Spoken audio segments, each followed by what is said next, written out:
Bem-vindo, Efraim. Boa noite. Boa noite, pessoal. Uma live surpresa aqui. Apareci repentinamente, sem avisar, é verdade. Boa noite, Efraim. Tudo bem com você? Espero que sim.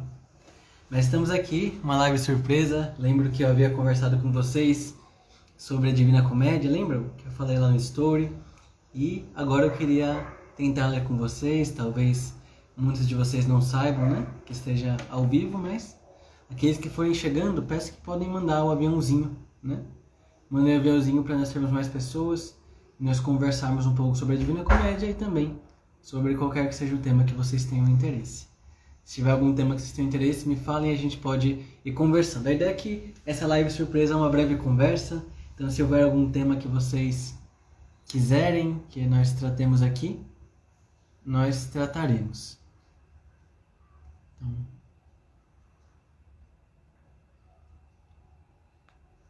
vamos começando. Glauco, bem-vindo, boa noite. Eliane, minha mãe, bem-vinda, boa noite.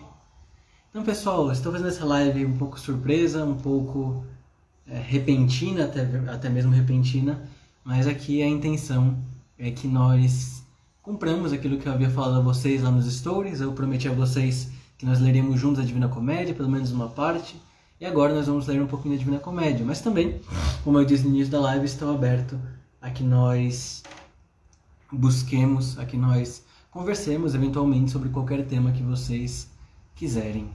Então vamos começar a nossa live aqui. Vamos ver aqui só uma coisa.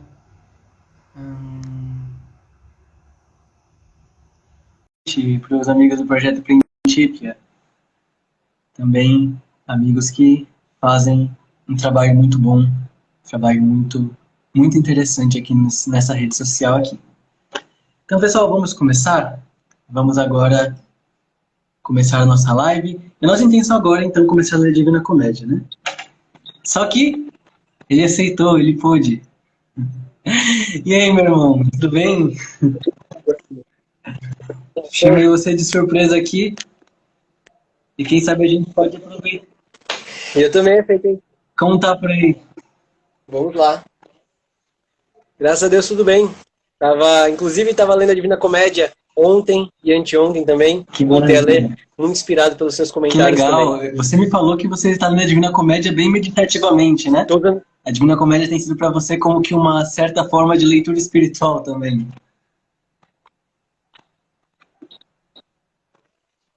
Você falou que você está lendo a Divina Comédia, de certa forma, meditativamente, né? Está lendo ela com uma certa forma de... E aí, qual parte você está lendo da Divina Comédia? Eu estou nos 4 primeiros cantos do inferno. Estou usando esse livro maravilhoso para me acompanhar. Inclusive, recomendo desde já, né? Um livro chamado Spiritual Direction with Dante. Direção Espiritual com Dante, escrito por um padre oratoriano, né? E é um livro maravilhoso, em que ele traz as principais lições morais que a gente pode tirar da Divina Comédia dos Santos, né? Daquele canto 1, sobretudo, nel mezzo del cammino di nostra vita. Exatamente. É porque a Divina Comédia, de alguma maneira, ela tem diversas dimensões, né? É interessante que se nós soubermos ler de forma adequada, eu lembro que você já comentou isso em uma live, mas também em uma aula que eu acho que eu já vi um plano de aula que você fez, que é exatamente que nós saibamos ler uma leitura, ler os textos nos seus níveis fundamentais. E parte deles se localiza naquilo que nós chamamos de 4 níveis de interpretação. Então, a Divina Comédia ela tem um aspecto literal, mas ele é muito menos interessante do que a dimensão alegórica dela. E a dimensão alegórica, por sua vez, ela é interessante demais, mas ela é bem menos interessante do que, por exemplo, a dimensão moral. E a dimensão moral é interessante, mas ela é bem menos interessante do que a dimensão anagógica, ou mística, que se esconde aí, né? A alegórica é a que eu mais gosto. Existe, né? Hoje em dia existe a tentação, né? Academicamente falando, existe uma tentação de interpretar Dante segundo apenas os aspectos materiais, né? Uma leitura materialista de toda a literatura, né? Ou seja, toda a literatura e toda ideia é uma manifestação de uma condição material e ideológica da época de Dante, ou seja, Dante nada mais é do que uma mistura de fatores políticos de sua época, materiais, econômicos, né? Então querem fazer uma leitura, digamos assim, materialista da Divina Comédia. Que leitura pobre, né? Por isso ninguém quer ler a Divina Comédia, porque se por essa leitura, né, E não não se vale a pena entende a de Divina fato. Comédia de forma adequada, né? O Daniel aqui acabou de comentar aqui. Direção espiritual com a Divina Comédia é interessante. E sim, existe uma dimensão moral e espiritual muito forte. O nome desse padre é o Pearson, né? Pearson. Father Person, isso, Paul Pearson, ele é oratoriano. Inglês, Ele é né? inglês. Existe uma dimensão espiritual também muito interessante. E é muito interessante que uma coisa que eu comentava no privado com uma pessoa que veio me perguntar, né? Uma das dificuldades das pessoas entenderem a Divina Comédia, acreditem, não é nem o aspecto literal dela, muitas vezes. Também tem uma linguagem, de certa forma, complexa. Mas a Divina Comédia, ela é complexa, às vezes difícil de ler, precisamente porque ela exige que nós tenhamos uma certa cosmovisão, até mesmo, em certo aspecto, simbólica, uma certa visão teológica, com a qual nós não somos familiares, por vezes, por exemplo. Se nós quisermos realmente entender a forma do poema da Divina Comédia, a gente tem que entender, de alguma maneira, que existe toda uma dinâmica das tríades que Dante ele trata, referentes teologicamente à Trindade, às teorias teologais, e que depois a gente vai ver nos sete dons do Espírito Santo, né, quando a gente junta as teologias com os cardeais, as sete virtudes, depois, e assim por diante, né? A natureza A natureza triádica da teológica alma, da alma, a natureza triádica da alma, a natureza triádica da mente, memória, da inteligência, alma vontade e assim por racional, diante, a as parte faculdades humanas. irascível, a parte concupiscível, né? Então tem toda.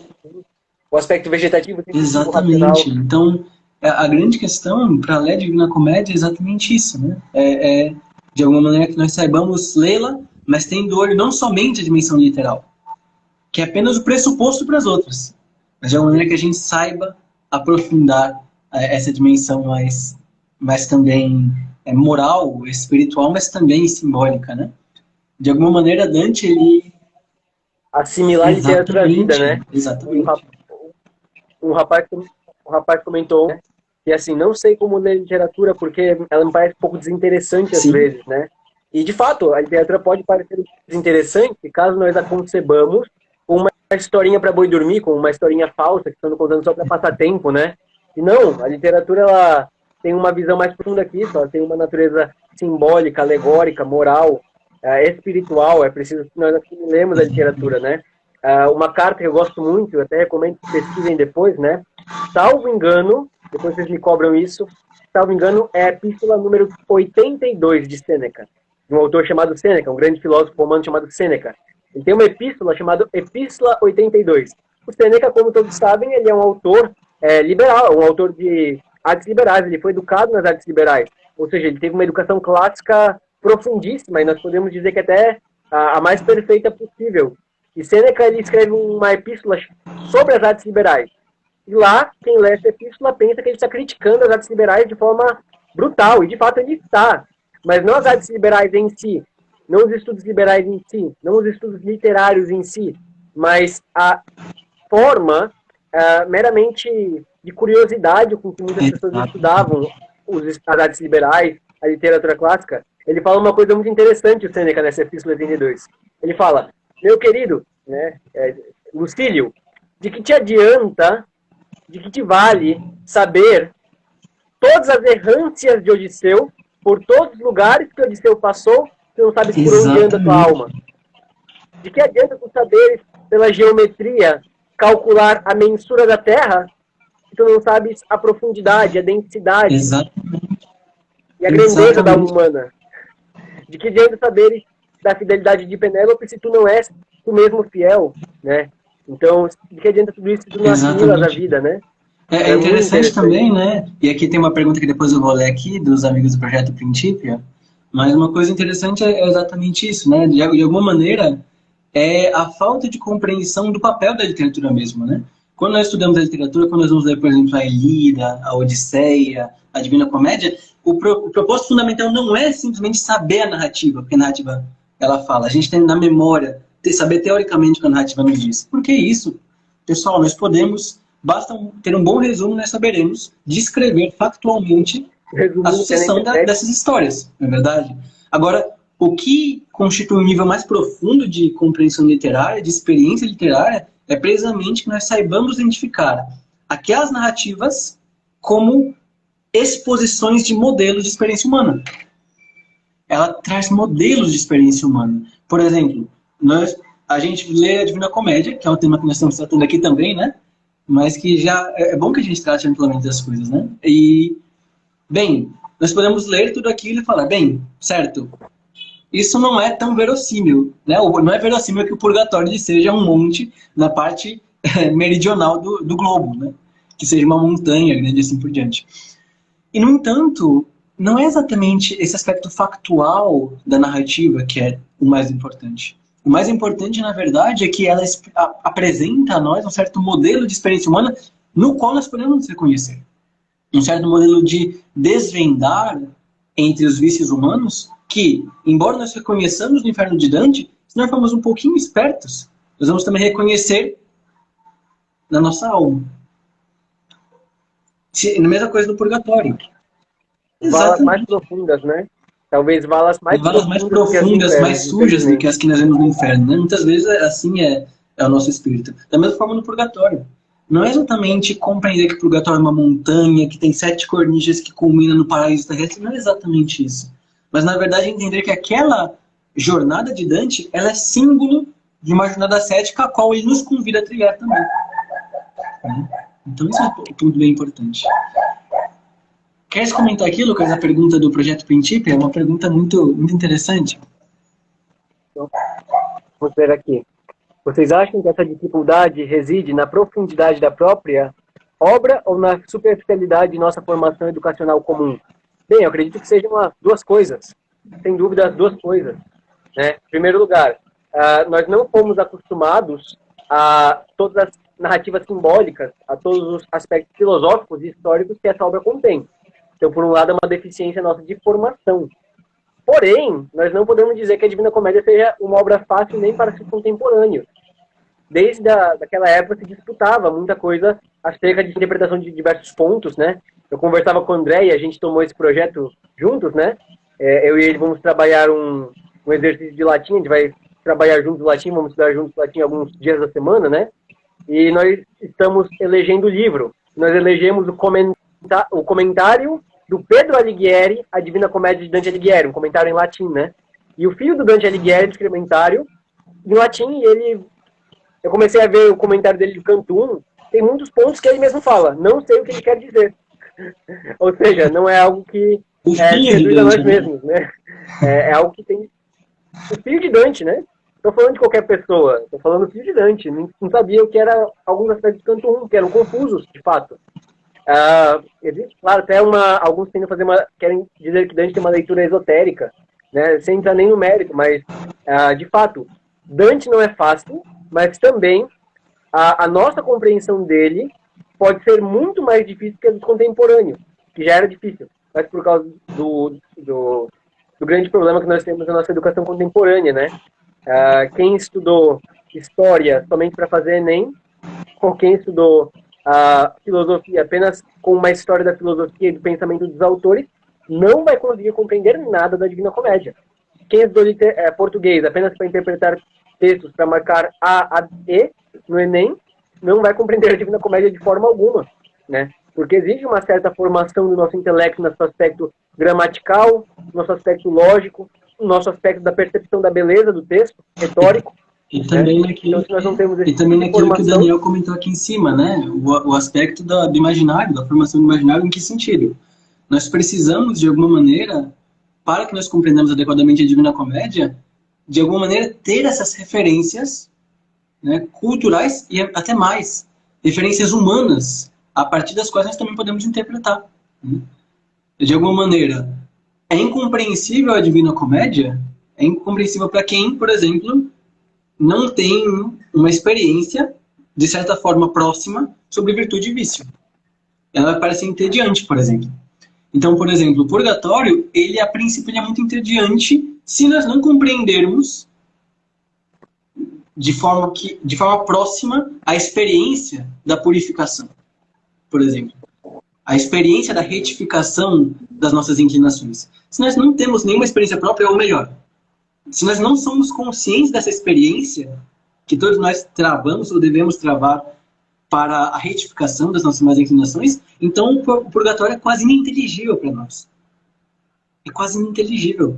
Da mesma forma... Quem não tem a noção de vício, né, cara? Quem não tem a noção de vício, quem não tem a noção de vício ou de algo que precisa ser redimido, não vai ter noção de redenção, de retificação, de purificação. Se tudo nós nascemos como anjos, sem nenhuma impureza, né? Então não existe retificação possível. Exatamente. É por isso que algumas leituras da Divina Comédia acabam sendo muito, muito limitadas, precisamente quando elas tentam pegar aquilo que foi feito para refletir uma realidade mais elevada, eles meramente trazem ela pro, digamos assim, pro mais material possível, pro mais transitório. É a interpretação da Divina Comédia sobre a chave política. Nível histórico da narrativa, né? Então isso é bem, bem pobre, né? Bem complicado. Você gostaria de ler o canto 1? A gente comentando aí? Vamos. Ou você vai dar aula? Podemos. Pode ser pela... Não, então vamos lá. Livre. Pessoal, vocês podem também ir dando alguns comentários. Estamos gostando muito da participação aqui de vocês. Minha edição é essa, eu estou aqui com a do 34. Uma edição diferente, mas a gente vai ler... Só para explicar, pessoal, nós vamos ler aqui esse primeiro canto da Divina Comédia somente para dar um gostinho, né, daquilo que é a Divina Comédia, para que nós possamos entender um pouco sobre a Divina Comédia. Em termos gerais, vamos apenas resumir do que trata a Divina Comédia, né? A Divina Comédia, ela é uma obra de literatura, uma das, que nós podemos dizer, uma das maiores obras de literatura que o Ocidente já produziu, e que tem como tema a narrativa de Dante Alighieri. De alguma maneira, nós temos um itinerário traçado por Dante Alighieri pelo inferno, pelo purgatório e pelo paraíso. É uma viagem para o além desta vida, em que Dante, tendo se desviado do seu caminho, uma vez que ele se afastou da virtude, ele agora empreenderá uma nova jornada, passando pelo inferno e as suas penas, aqueles vícios, todo aquele terror, pela purificação do purgatório, até que, enfim, ele chega à glória do paraíso, onde lá no paraíso ele haverá também de ser conduzido por Beatriz, que é a mulher que ele amou durante toda a sua vida, e que Beatriz, então, ela vai ser para ele, de alguma maneira, um sinal dessa realidade superior. De alguma maneira, o amor dele por Beatriz é o motor que o conduz ao paraíso, né? Aqui me lembra, vendo também meu irmão, que é maximamente agostiniano, amor meus, pondus meus, abel feror, cocunco é feror, né? O meu amor é a minha gravidade, meu amor é o meu peso, e eu sou levado por ele aonde quer que eu seja levado, né? Também isso é sinal dessa viagem de Dante. Então, vamos lá? Vamos lá. Vou começar a leitura do canto 1. A meia idade da terrena vida, perdido achei-me numa selva escura, a senda certa estando já perdida. Quanto dizer qual era é coisa dura, esta selva selvagem, rude e forte, que medo infunde a mente mais segura, acre é tanto que pouco mais é morte. Porém, das outras coisas falarei, e o bem direi que nela achei por sorte. Ignoro como na floresta entrei, com tanto sono estava em meu roteiro, que o rumo certo e reto abandonei. Agora, só um ponto interessante aqui, e que também o meu irmão já comentou isso em algumas postagens dele, né? Bom, pode parecer difícil, à primeira vista, nós lermos esse texto, né? Até porque é um texto que tem algumas ordens distintas, né? Das nossas palavras, mas que um dos exercícios que nós podemos fazer para compreender adequadamente é a paráfrase, né? Então, pode fazer a paráfrase enquanto eu pego o carregador, Lucas? Já vou pegar o carregador aqui por um instante. Claro. Pode fazer a paráfrase. Vamos lá, comecemos. Vamos ler novamente e fazer a paráfrase. A meia-idade da terrena vida, isto é, a meia-idade da vida terrena, perdido achei-me numa selva escura, eu me achei perdido numa selva escura, e a senda, a senda certa estando já perdida. Isto é, a via certa, o caminho certo estando já perdido. Quanto dizer qual era é coisa dura, esta selva selvagem, rude e forte, que medo infunde a mente mais segura. Isto é, que infunde medo a mente mais segura. acre é tanto que pouco mais é morte. Isto é, acre é tanto que pouco mais é morte. Acre vem da palavra amargo, né? Do latim. Então, acre é mais que a morte, é mais amargo do que a morte. Essa via ela é tão escura e tão amarga que um pouco mais ela seria morte, né? Ela é tão amarga quanto a morte, né? Porém das coisas outras falarei e o bem direi que nela achei por sorte. Ou seja, falarei daquele bem que achei nela por sorte. Ignoro como na floresta entrei, com tanto sono estava em meu roteiro, que o rumo certo e reto abandonei. Eu abandonei o rumo certo e reto. E nós sabemos que esse rumo certo e reto é o caminho da virtude, né? Então aqui, Sim. O ponto principal que nós estamos vendo é que, em primeiro lugar, Dante ele se encontra numa selva escura, perdido. Então ele se encontra de que modo? Desorientado. Nós começamos a começar a tentar discernir o aspecto psicológico daquele que é o viajante, né? E Dante se encontra, então, desorientado. Se encontra, então, perdido. Pessoal, vocês podem ir mandando um aviãozinho para seus amigos que têm interesse na Divina Comédia, para que eles possam também acompanhar-nos aqui, né? Então, Dante se encontra desorientado, perdido. E, no entanto, apesar de desorientado, apesar de ter se afastado do caminho da virtude, nós sabemos que, então, afastar do caminho da virtude significa também uma certa forma de desorientação, tudo bem? Uma desorientação existencial. Ele vai, no entanto, narrar a nós como foi a jornada dele nesse sentido. Apesar de ser tenebrosa, apesar de ela causar medo. Por quê? Porque essa narração, ainda que de uma realidade terrível, pode nos trazer um certo bem. Ela pode nos ajudar a nós, que eventualmente podemos estar também fora da reta via, de alguma maneira desviados da senda da virtude, pode nos ajudar a, assim como Dante encontrou um caminho de recuperar a senda da virtude, nós também reencontremos. Vejamos também uma coisa interessante aqui, né? Essas variadas formas de interpretar o mesmo verso, né? Ele começa esse cantum dizendo nel mezzo del camin di nostra vita mi ritrovai na selva oscura, c'è la dritta via merit marita. Na edição de 84, salvo engano, tá no meio do caminho da nossa vida, me encontrei numa selva escura e cuja direita via me era perdida. Né? No meio do caminhar de nossa vida, fui me encontrar em uma selva escura, estava a reta minha via perdida. Perfeito. Olha só que interessante. No meio caminhar de nossa vida, no meio do caminho da nossa vida. Muitos interpretam esse primeiro verso como um sinal da idade de Dante. Dante estava no meio do caminho de sua vida. Ou seja, se a idade média das pessoas era 70 anos, Dante estava com volta de 35 anos nesse momento. Certo? Nesse caminhar. Ou seja, exatamente. E isso é muito interessante por mais uma razão, né? Porque nós sabemos que Dante ele nasce em 1265. Isso significa que nós temos aqui uma indicação temporal de quando acontece a narrativa. Dante ele escreve a Divina Comédia a partir de 1307. Vejam só, 1307 ele começa a escrever. No entanto, o tempo da narrativa, ou seja, o tempo em que essa jornada narrativa imaginária acontece, é no ano de 1300. Isso é importantíssimo para que nós possamos entender depois a dimensão histórica da Divina Comédia. Tudo bem? Sim. Inclusive, é o ano de um jubileu, né, da igreja, né? O ano de 1300 foi um famoso jubileu da igreja, né? O jubileu promovido pelo Papa Bonifácio VIII, né? Exato. E veja bem, esse meio caminhar pode ser a idade cronológica de Dante, é verdade, mas também pode ser aquele meio da nossa vida. Nós estamos, querendo não somos bebês, não estamos nem no início, e talvez nem sejamos idosos, né? Não sejamos no fim da nossa vida. Nós estamos nesse entremeio. Esse entremeio também mostra essa indefinição. Nem no princípio, nem no fim. Nossa vida está nesse meio, que é decisivo e ao mesmo tempo indeterminado. Estamos no meio do caminho da nossa vida. E também podemos nos encontrar nesse sentido, um tanto quanto perdidos numa selva escura. Né? Essa selva escura, da qual a via reta era perdida, né? Ela é muitas vezes interpretada de duas maneiras. Vejam como essa interpretação, como nós temos que ter o olhar atento. Essa selva escura, para Dante, ela é interpretada muitas vezes num momento histórico. Dante escreve essa história na sua Florença, dividida entre guelfos e gibelinos.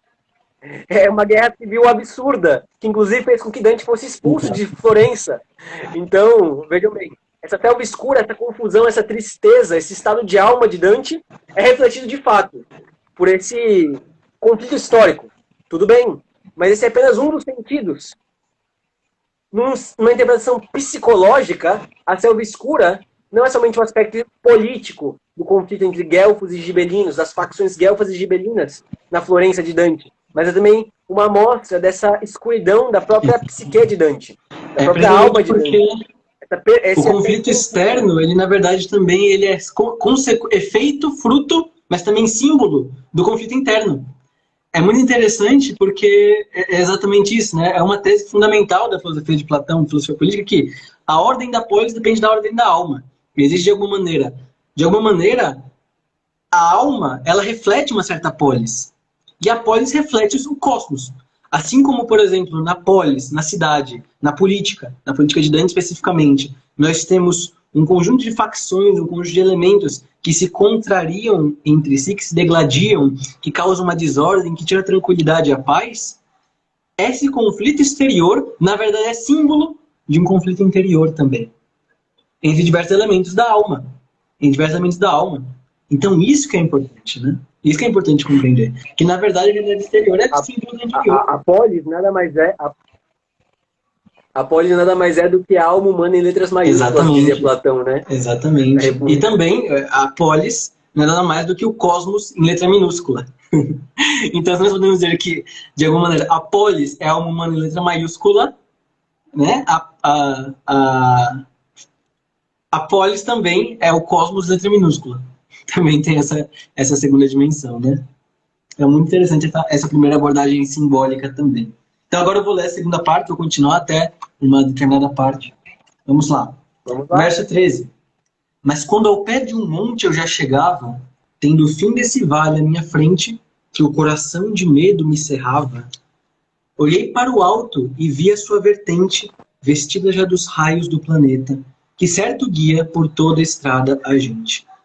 E tornou-se a minha angústia então mais quieta, que no lado do coração guardara toda essa noite de pavor repleta. E como aquele, fofogando vara ao mar bravio e da praia atingida, volta-se a onda perigosa e a encara, minha mente, nem bem de lá fugida, voltou-se a remirar ouvindo passo, que pessoa alguma já deixou com vida. Trecho um pouco difícil, farei a paráfrase aqui.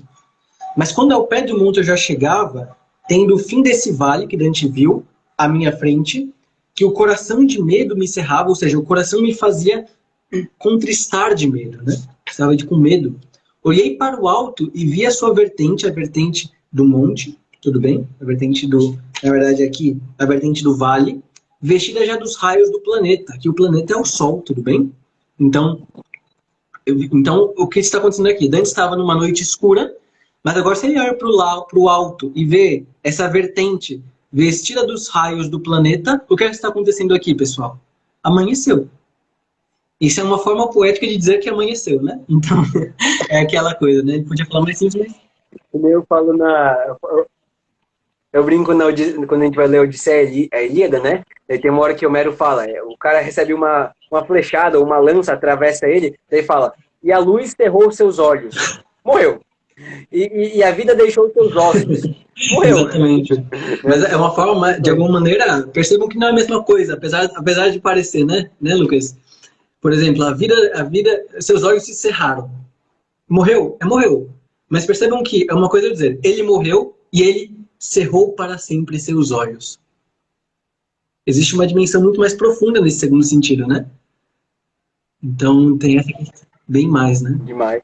Então aqui, verso 19. Tornou-se então a minha angústia mais quieta. Por quê? Porque amanheceu. Que no lago do coração guardara toda essa noite de pavor repleta. Então agora está mais tranquilo, uma vez que amanheceu. E como aquele que ofegando vara, aquele que ofegando ultrapassa o mar bravio, o mar assustador, o mar forte, e uma vez da praia atingida, volta-se a onda perigosa e encara. Então, como aquela pessoa que atravessou o mar bravio, tempestuoso, e quando chega na praia, ele olha para o mar, que antes o atemorizava, e o encara, como se já tivesse vencido, então, aquela prova, a minha mente, nem bem de lá fugida, ainda não tendo fugido da floresta, voltou-se a remirar o horrendo passo a floresta, ou seja, aquele caminho da floresta, que pessoa alguma já deixou com vida. Após pousar um pouco o corpo laço, o corpo cansado, me encaminhei pela encosta deserta, com o pé firme, mais baixo a cada passo. Aí, só pessoal, a imagem. Ao pousar um pouco o corpo laço, o corpo cansado, me encaminhei pela encosta deserta, está na encosta daquele monte, tudo bem? Com o pé firme, mais baixo a cada passo. Olha só o que está acontecendo. O pé está mais baixo a cada passo. O que está acontecendo? Tem uma descida. É uma descida. Percebam bem, olha só a imagem. Imaginem, Dante descendo então nessa encosta.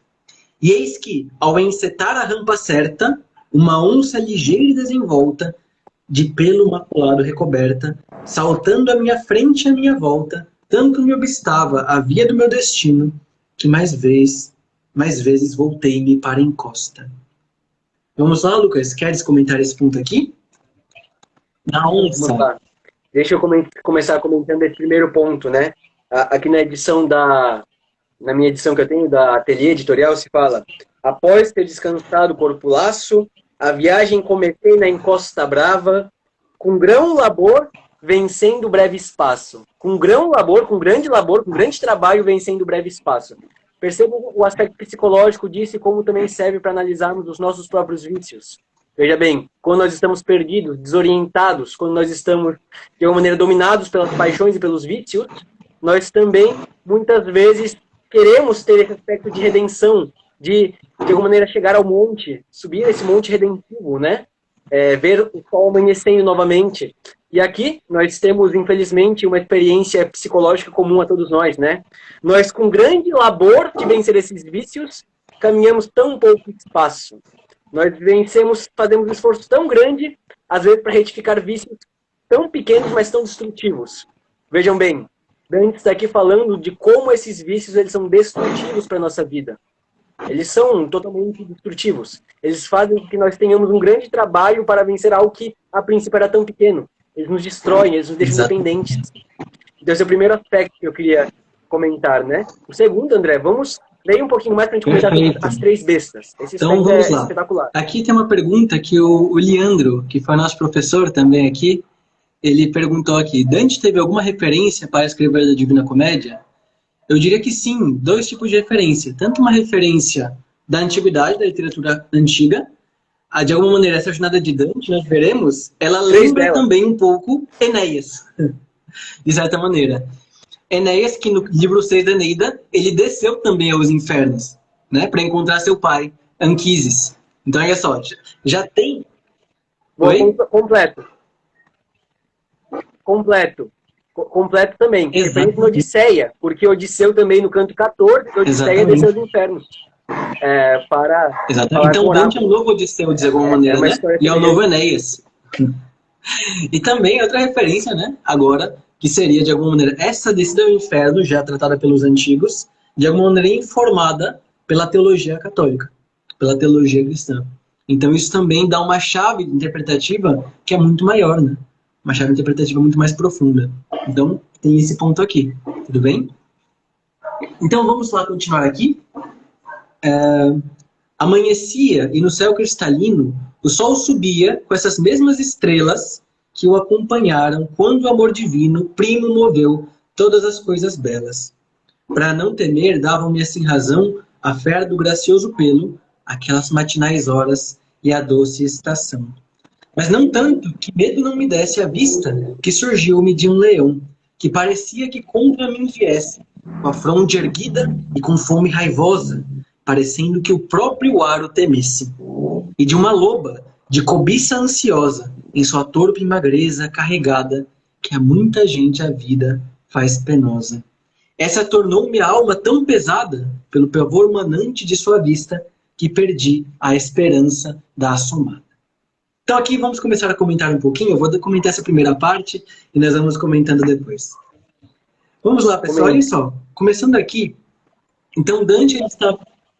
Essa é a melhor parte, né? Isso também é essa chave, pessoal. Atenção. Eu sempre falo para meus alunos quando a gente estuda o inferno que essa é a chave de toda a Divina Comédia. Se nós compreendemos essa primeira parte, nós compreendemos toda a estrutura da Divina Comédia. Tá bem?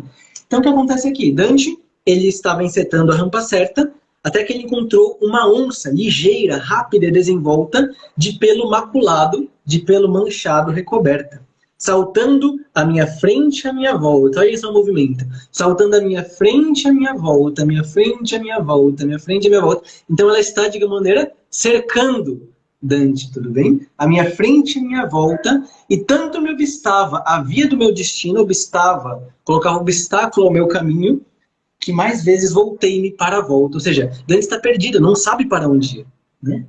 E, no entanto, essa onça que o ameaça, ela contrasta com agora a dimensão cosmológica, de alguma maneira com o tempo, na verdade, porque ele fala assim: amanhecia e no céu cristalino o sol subia com essas mesmas estrelas que o acompanharam quando o amor divino, primo, moveu todas as coisas belas.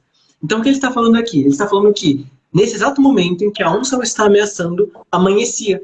E no céu estavam as mesmas estrelas que acompanharam o céu quando o amor divino primo moveu todas as coisas belas. Ou seja, nós estamos vendo, Dante está vendo agora no céu as mesmas estrelas que estavam no céu quando Deus criou o universo.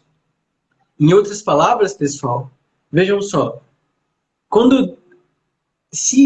isso aqui é uma indicação temporal da parte de Dante.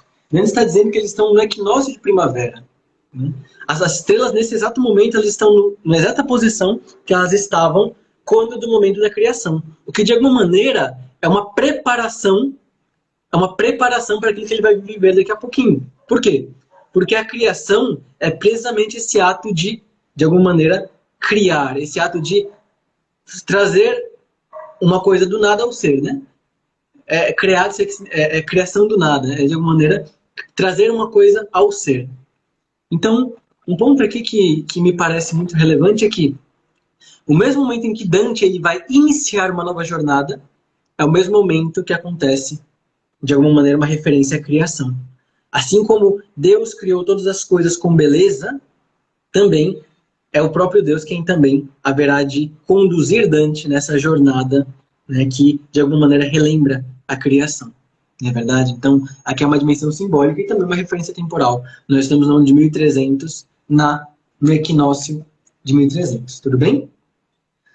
Para não temer, davam-me assim razão a fera do gracioso pelo, ou seja, a onça, aquelas matinais horas, estava de manhã, então ele também estava perdendo o temor, e a doce estação. É o equinócio de primavera. A primavera é a estação em que as coisas florescem. Os frutos florescem, as flores florescem, então é um tempo de beleza. Olha só todo esse ambiente que Dante constrói para iniciar a sua jornada.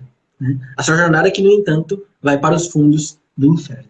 Tudo bem? Até que aconteceu uma coisa que começa a retornar o medo, né? Surgiu a Dante um leão e depois uma loba. E o Lucas vai agora explicar um pouco sobre o leão e a loba. Vamos falar. Na verdade, aqui são 3 animais, né?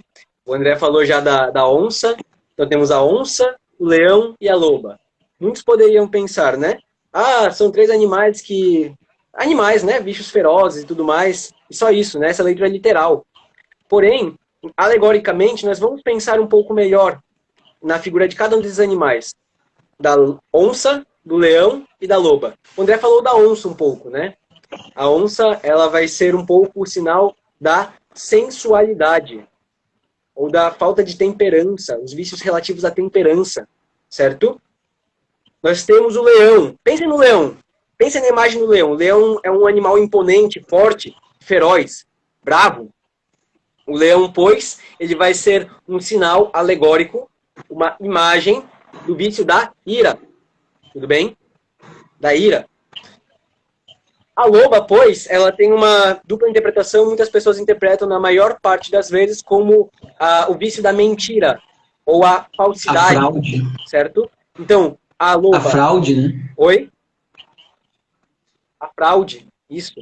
Então temos a onça como um sinal da sensualidade, o leão como um sinal da ira e a loba como um sinal da fraude.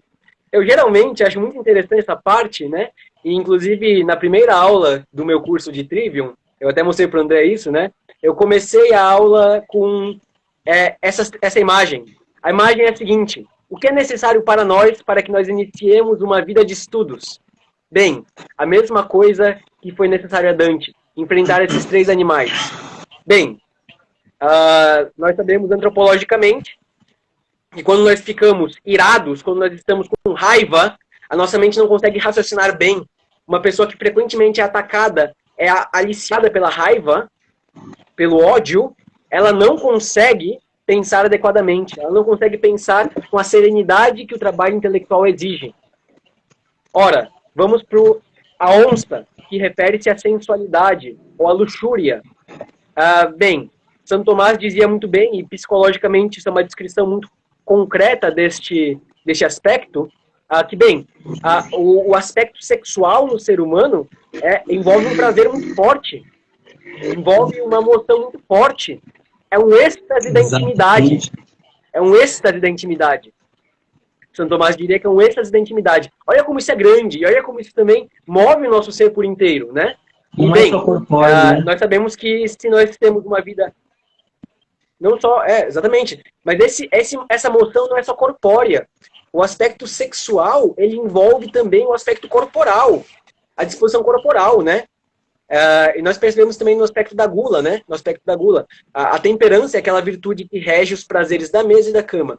E bem, nós sabemos que quando nós comemos aquele açaí, ou aquela comida muito forte da ceia de Natal, nós terminamos levantando a barriga e com cansaço, com um sono, querendo dormir. Assim também com os apetites sexuais, né? Nós ficamos com o corpo laço, com o corpo fraco, e com a comida a mesma coisa. Quando se come aquele açaí, aquela de açaí, fica com o corpo fraco, mole, né? E bem, isso também, desordenadamente, faz com que nós não consigamos atentar intelectualmente para as verdades a serem apresentadas. Nós não conseguimos aprender e entender a verdade, né? E por fim, a loba, a mentira. A mentira que, por um lado, pode ser um aspecto objetivo na realidade, né? Pode ser algo, pode ter uma proposição falsa, é verdade, mas também a mentira quando nós mesmos queremos nos enganar. Primeiro, quanto às nossas intenções no estudo. Quando nossas intenções é buscar a verdade. Quando nós queremos disfarçar a verdade quando ela não nos convém. O nosso aspecto de querer fugir da verdade quando ela não nos contenta. Ou melhor, ou pior, na verdade, do fato de queremos ser fraudulentos ao querer construir uma verdade que é criada por nós, uma verdade que não existe de fato, nós queremos pela nossa conveniência. Exatamente. Né? Então, esses 3 bichos são esses 3 animais são sumamente prejudiciais para a vida intelectual, para a vida de estudos, mas também para qualquer caminhada de ascensão. Como o Dante nos fala. São vícios que nos puxam para baixo. São vícios que tornam o ser humano uma lesma. Gustavo Corsão dizia que o homem é pássaro e lesma ao mesmo tempo. Porque ao mesmo tempo que ele tem aquelas pulsões, aqueles impulsos para voar para as mais altas alturas, para os mais altos céus, ele também tem aquela tentação de rastejar pelo chão. Exatamente. E é precisamente esse é o ponto também muito importante, né? Porque, na verdade, esses bens que de alguma maneira são amados pela luxúria, luxuriosamente, ou na fraude em que se engana, de alguma maneira, são também desvio de amores, né? São amores desordenados. Então, por isso que retoma aquilo que nós falamos, né? O nosso amor é a nossa gravidade, é o nosso peso.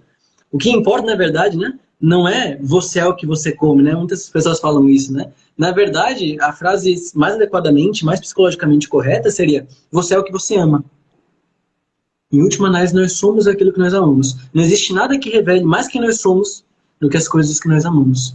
E se nós amamos, então, as coisas baixas, nós nos rebaixamos. Agora, se nós amamos as coisas elevadas, nós nos elevamos, né? De alguma maneira, nossa mente, nossa inteligência, toda a nossa personalidade, ela, de alguma maneira, ela é elevada. André, tem aquele trecho belo, né, da antropologia da Suma Teológica. Tem um trecho belíssimo, na questão 83, se não me engano, da Suma Teológica, da parte primeira, que ele está fazendo uma antropologia da inteligência e da vontade humana. E ele fala assim mesmo: o que é superior? A vontade que ama ou a inteligência que conhece? E ele fala: depende. Se considerarmos as coisas mais elevadas, a vontade é superior.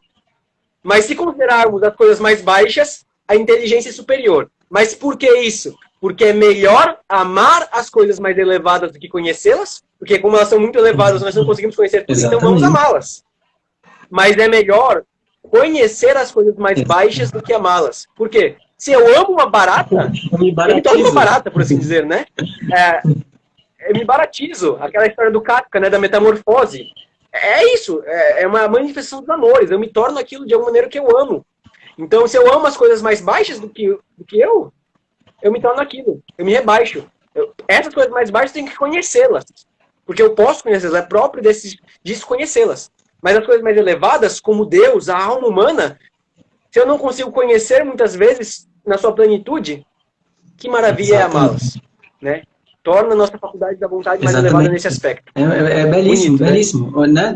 Nessa sistematização, nós podemos dizer que esses três animais, então, eles representam 3 tipos de vícios, né?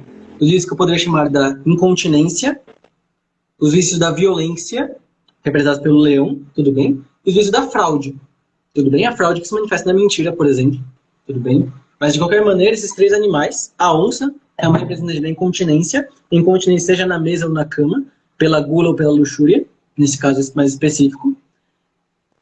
O leão representa a violência, que nós vamos ver depois, ela é representada, seja pela violência, que pode ser contra si próprio, contra o próximo ou contra Deus, e também, por fim, a fraude, né? A fraude que pode ser contra uma pessoa em quem nós não confiamos, mas também pode ser aquela fraude mais grave ainda, que é a fraude contra a pessoa que tem em nós confiança. Que aí nós chamamos só de fraude, é traição. Então vejam só, pessoal, aqui nós temos resumida toda a estrutura do inferno. Inclusive dos pecados menos graves aos mais graves dentro da estrutura do inferno. Por quê? Porque com relação à incontinência, digamos aqui a luxúria e a gula, por exemplo. A luxúria e a gula são aquilo que nós vamos chamar, dentro dessa interpretação de Dante, de pecados quentes, de vícios quentes. Por que são vícios quentes? Porque são vícios que, de alguma maneira, estão muito mais ligados, por exemplo, muitas vezes a um impulso incontrolável ou muito difícil de controlar. De alguma maneira, a luxúria e a gula são aqueles vícios que nos puxam pelo ventre ou pelo baixo ventre, né? Dentro de uma antropologia de Platão, são os vícios do ventre, né? Da comida, e do baixo ventre, né? Que são os prazeres venéreos, né? Então, vejam só, muitas vezes são impulsos, são movimentos que nos puxam. Muitas vezes a pessoa não quer, muitas vezes são pulsões realmente inconscientes, a pessoa não quer, mas ela é levada a fazer, né? Aqui me lembra São Paulo, né? Muitas vezes não faço o bem que quero, mas o mal que não quero. Justamente porque faz parte de um certo movimento do apetite sensual, da paixão sensual. No caso da violência também, muitas vezes, por exemplo, quando nós estamos andando no trânsito e alguém nos corta caminho, né? A gente só não pensa bem da pessoa, né? A gente começa a querer bem a pessoa, exatamente isso que acontece muitas vezes, né? Na verdade é o contrário, a gente se sente muito irado, com raiva, e muitas vezes é um movimento inconsciente. Agora, o porquê a fraude? Vejam só, a ira é o baixo ventre, aqui a ira é o peito, né? Então a violência é o peito. E, no entanto, por que a fraude, dentro dessa cosmologia de Dante, dessa construção de Dante, ela é mais grave? Porque ela não é um movimento de baixo que nos toma, que nos puxa, uma pulsão inconsciente, mas é porque ela tem um elemento racional. Ela tem um elemento de malícia muito maior. Então, por quê? Vejam só, por incrível que pareça, essa é a questão, né? Dentre os pecados do inferno de Dante, os menos graves, a ordem é a seguinte, são nove círculos, tudo bem? 9 círculos. Os menos graves são a luxúria e a gula, né? Da ordem dos menos graves. Depois nós vamos para a violência, né? Depois, na verdade, nós temos então luxúria, gula, depois nós temos a ira, né? Depois nós temos os ávaros e os pródigos. Aí no 6º círculo nós temos os heréticos, né? Que também são uma certa forma de incontinência, né? E depois nós temos os violentos, violência contra si, contra o próximo, contra Deus. No 8º círculo nós temos então a fraude simples. E no 9º círculo a traição. Na traição, ela está lá no centro do inferno. É o pecado mais grave. Por quê? Porque é o pecado mais malicioso. Pensem bem. uma coisa é eu ser dominado pela gula, pelo desejo, o impulso de comer. Uma coisa é isso. Outra coisa, por exemplo, enganar alguém que compra de mim. É outra coisa. Extremamente mais grave é eu, por exemplo, enganar meu pai. É muito mais grave enganar meu irmão. Muito mais grave é eu enganar meu benfeitor, alguém que confia em mim. Extremamente mais grave. É por isso que no centro do inferno está Judas, Cássio e Brutus sendo mastigados pelo próprio demônio. Porque aquela é a falta mais grave, o vício mais grave, mais malicioso.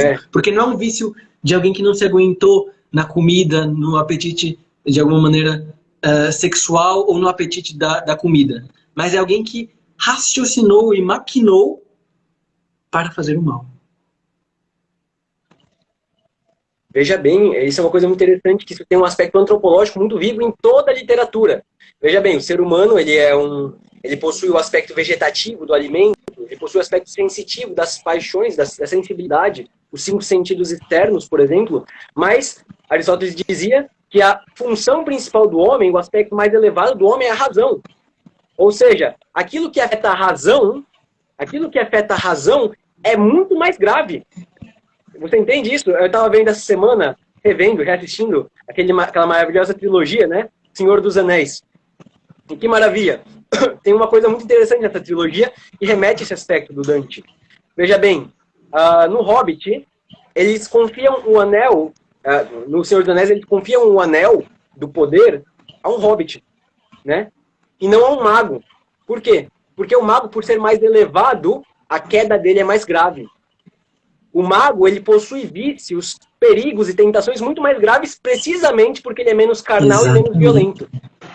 Ou seja, uma pessoa que é mentirosa é muito mais perigosa do que qualquer pessoa que tem raiva, enraivecido, ou do que qualquer glutão ou luxurioso, muitas vezes, né? Isso é muito interessante.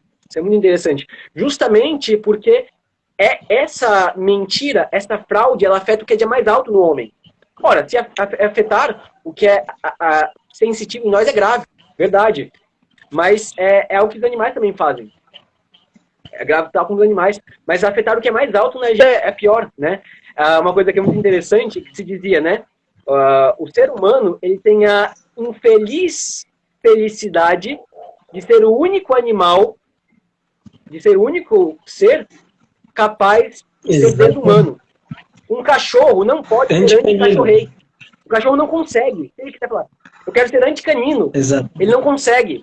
Ele só consegue fazer aquilo que está na sua natureza. O ser humano, infelizmente, ou felizmente, porque é isso que distingue a natureza do ser humano dos outros, né? Ele é capaz de fazer coisas desumanas. É capaz de se animalizar. Que tristeza é isso, né? Então, ou seja, aquilo que afeta aquilo que é mais alto lá no ser humano é de longe mais grave, né? Exatamente. De longe mais grave. Isso pressupõe uma visão antropológica. E uma outra coisa, um último comentário muito interessante sobre isso, né? Vocês podem até se perguntar, né? Tudo bem, tem aqui a onça, o leão e a loba. Como vocês sabem o que significa isso? Bem, Dante, ele também era um ávido leitor de fábulas.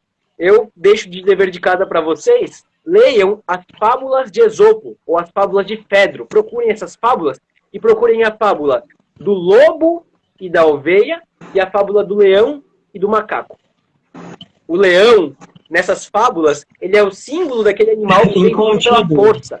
O macaco a fábula sem motivo nenhum. Basicamente, salvo engano, é uma divisão de comida, né? E o leão fala, essa parte fica comigo e se você reclamar, eu como você também. Então, assim, o leão é essa ira. Existe uma dessas fábulas que é bem representativa disso, né? De como o leão, ele... arquetipicamente, isso é um tipo já bem estabelecido. Arquetipicamente, o leão ele é o símbolo dessa ira que nos faz cegos aos olhos da razão, né? No caso, por exemplo, tem uma fábula interessante que é do leão que ele está procurando comida e ele está extremamente irado, está desejoso de comida, comer, e está procurando alguém para devorar lá, né? E ele estava tão desesperado que uma vez ele chega num rio, num lago, e ele vê lá a imagem dele lá. Ele, com tanta raiva, ele tenta atacar a imagem dele refletida no lago e morre afogado. Né? Que ensina que a ira, de alguma maneira, ela nos torna cegos e ela fere mais aquele que sente a ira do que aquele que sofre a ira. Ela é pior para aquele que a possui, né? Porque ela faz a gente cego, faz animais, né? André, na parte da loba, por sua vez, né, tem uma fábula belíssima, muito interessante, que é a fábula do lobo e do cordeiro. A história basicamente, né, eles vinham juntos, o lobo e o cordeiro, e o lobo estava na parte de cima de um rio, e o cordeiro estava na parte de baixo. E o lobo estava com muita fome. E o lobo ele falou assim mesmo: ei, cordeiro, por que você está balançando a minha água? Daí o cordeiro: mas senhor, isso não é possível, porque eu estou na parte de baixo, você está lá de cima. É mais fácil que você balance e suje a minha água do que eu a sua. E o lobo fala: mas por que você me xingou no ano passado? Daí ele: mas senhor, ano passado eu não era nascido. E o lobo: mas seu pai me xingou no ano passado então. Mas senhor, eu sou órfão. E a história termina. E o lobo, olhando o cordeiro, levou-o para o canto e o devorou. O lobo é essa mentira, é enganador, né? É o enganador. Ele não vai comprar razão e vai criar a dele, né? Para fazer o que ele quer. É exato, é o fraudulento. O problema, a questão é que a gente tem que saber que Dante leu isso. E, portanto, ler a Divina Comédia, esse eu acho a maravilha do seu curso, desde já, né? Eu levanto isso, que eu acho uma maravilha do seu curso isso. Ler a Divina Comédia é ler a cultura clássica inteira por meio da Divina Comédia. Não tem como ler a Divina Comédia sem ler a Fábula de Fedro, por exemplo, ou compreender a Ilíada, a Odisseia, minimamente, né? Eu conversava com as minhas alunas do curso da Odisseia, que nós tivemos uma aula da Odisseia em que nós lemos a Divina Comédia, o canto 17 do Inferno, né? 18, do Ulisses. A gente tem que ler. Eu sempre falo para as minhas alunas, para os meus alunos, que nós temos que ler, por meio desses clássicos, a cultura clássica por inteiro, o mundo grego, romano, cristão. Porque isso vai nos fazer compreendê-los e assimilá-los melhor. Exatamente, né? Exatamente. E também, nesse caso, né, também, já que estamos falando disso, né, e também, primeiro agradeço, viu, pessoal, por toda a companhia de vocês aqui, vocês estão acompanhando a live fielmente. Obrigado também, Projeto Princípio, aqui pelo comentário, pelo elogio, aqui também pela Rafaela, pelo Carlos, nosso pai, todos aqueles que estão aqui, muito obrigado pela presença, viu? Um ponto muito interessante aqui, também isso que nós estamos falando, é precisamente essa dimensão psicológica, né? Na verdade, essa fraude que Dante vai encontrar no inferno, essa violência que ele vai encontrar também no inferno, no sétimo giro, particularmente, essa incontinência dos primeiros círculos também, ela, de alguma maneira, é sinal da nossa alma. De alguma maneira, ele apresenta, por exemplo, a gula, a luxúria, a ira, dentro dessa perspectiva e dessa estrutura do inferno, não para apenas nos apresentar uma narrativa, para criar uma narrativa ficcional, mas é porque ele quer que nós identifiquemos estes vícios dentro da nossa alma. Dentro da nossa alma e de alguma maneira percebamos, daí que eu falei no meu curso da Divina Comédia, que o inferno é o lugar do diagnóstico. É o lugar do diagnóstico, ou seja, para que nós identifiquemos aqueles aspectos e aqueles rincões de inferno que há em nós. Porque todo vício, de alguma maneira, assim como toda virtude é uma participação numa forma de vida mais elevada, que tem como sinal o paraíso, assim também todo vício nos faz escravos de tal maneira que é uma certa participação no inferno. Nós não precisamos morrer para ir para o inferno, porque se nós já vivemos uma vida viciosa, nós já vivemos o inferno antecipado. Então, exatamente, nós já vivemos uma vida baixa, uma vida já infernal. E da mesma forma, Dante ele nos apresenta no inferno esses vícios para que nós identifiquemos eles não em Judas, não em Ulisses, não em Francesca de Rimini, mas para que nós identifiquemos em nós. Né? Aqueles resquícios que há em nós, para que depois nós saímos do inferno, o local do diagnóstico dos vícios, nós possamos entrar no caminho da purificação deles, que é o caminho da via ascética do purgatório. E uma vez purificados, nós possamos ascender com um amor desimpedido ao paraíso, guiados por Beatriz. Mas até lá, então, nós temos que vencer essas três esferas. Nós temos que vencer esses três tipos de vícios. E nós venceremos, e aqui nós já podemos ir partir ao final, acho que não vai dar para ler tudo, eu acho, né, Lucas? Mas nós temos dois caminhos para que nós vençamos, né? E o canto 1 do inferno já nos diz algo disso. Os caminhos são Virgílio e Beatriz. Porque quem é que vai guiar Dante? Quem vai tirar Dante dessa ameaça que ele está vivendo aqui, com essas três esferas? É Virgílio, o poeta romano da Antiguidade Clássica escreveu a Eneida, por exemplo. Né? As bucólicas, as geórgicas.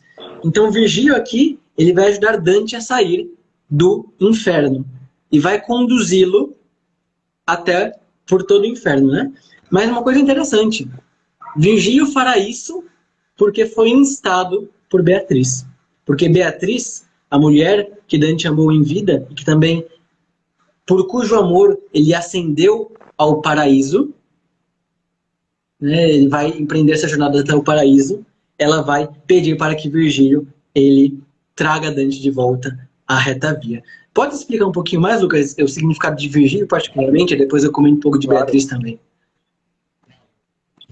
Claro. Pessoal, sempre temos essa polaridade na Divina Comédia, entre a fé e a razão, certo? A polaridade. Virgílio aqui, como o maior dos poetas latinos, ele é o símbolo, ele é alegoricamente também um símbolo da razão humana. A razão humana. A razão humana, ela também é capaz, vejam bem, isso também o Father Paul Pearson, no Spiritual Direction with Dante, ele nos conta, né? O fato de Virgílio conduzir Dante até o final do purgatório é bem significativo.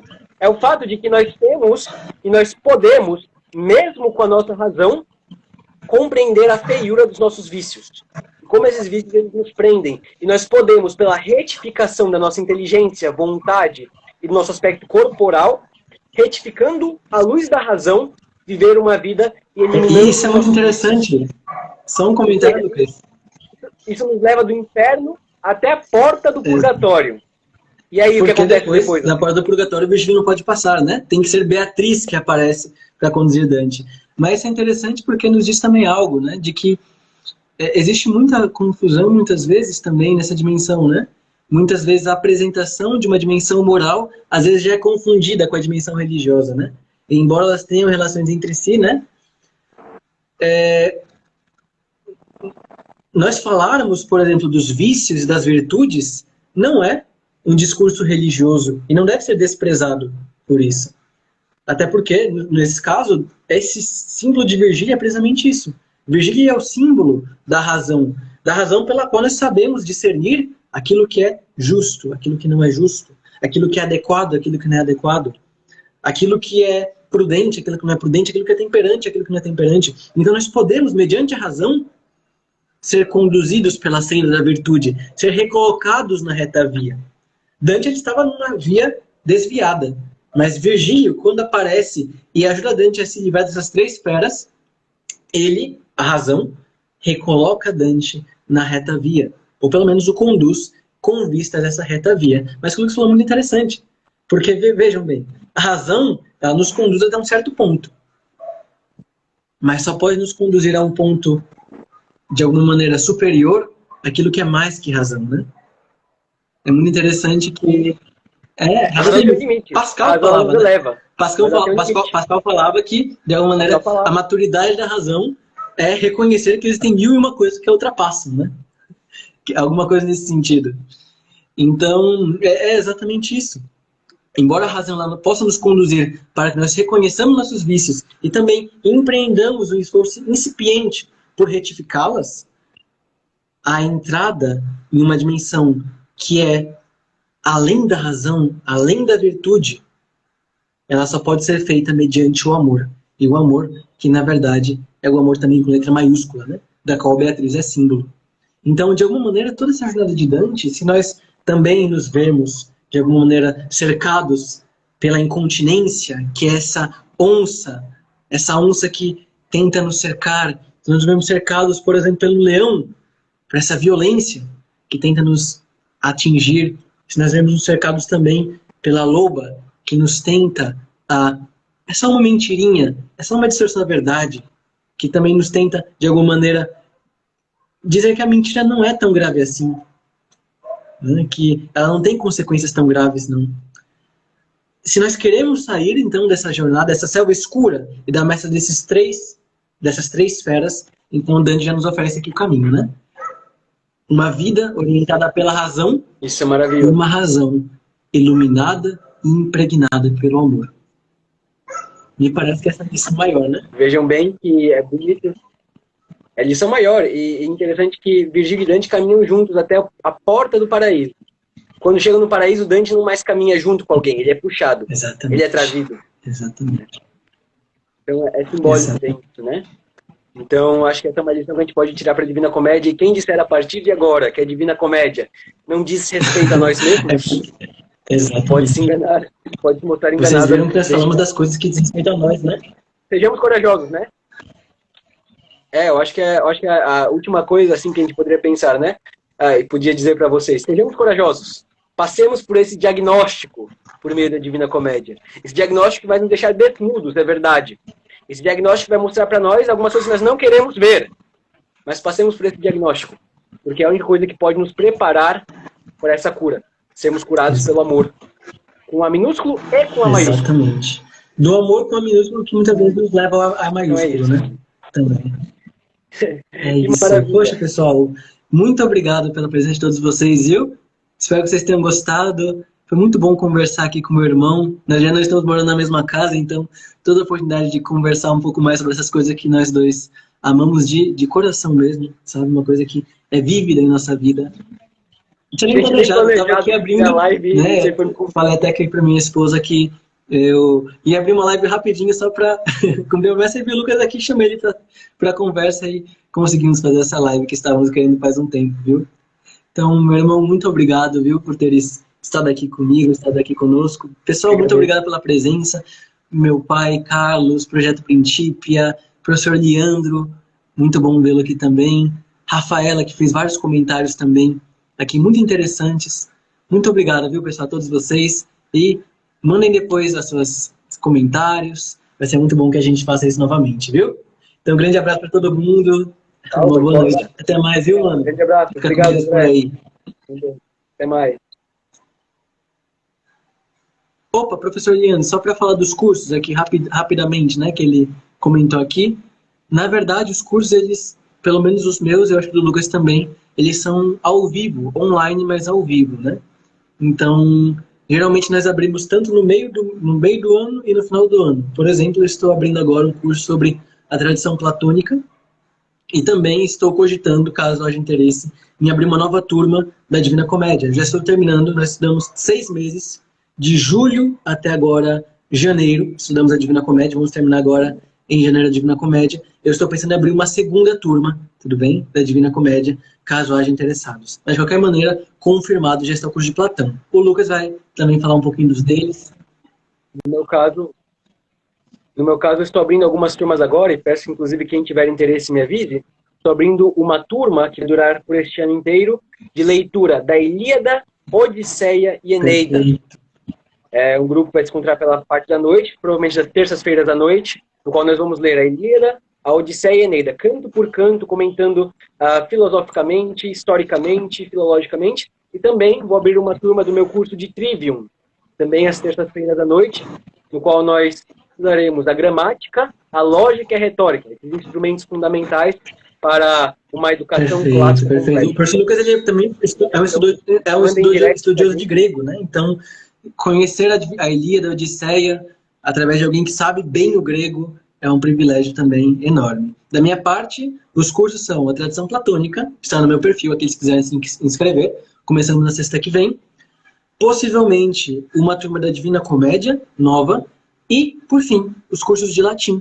Eu já tenho também alguns cursos de formação da linguagem que eu estou dando para alguns alunos, que eu vou começar a dar para alguns alunos, e os cursos de latim. Então, aqueles que tiverem interesse também, só entrem em contato conosco, vai ser uma alegria estar aí com vocês, tudo bem? Então, pessoal, muito obrigado, até a próxima. Fiquem com Deus. Um grande abraço.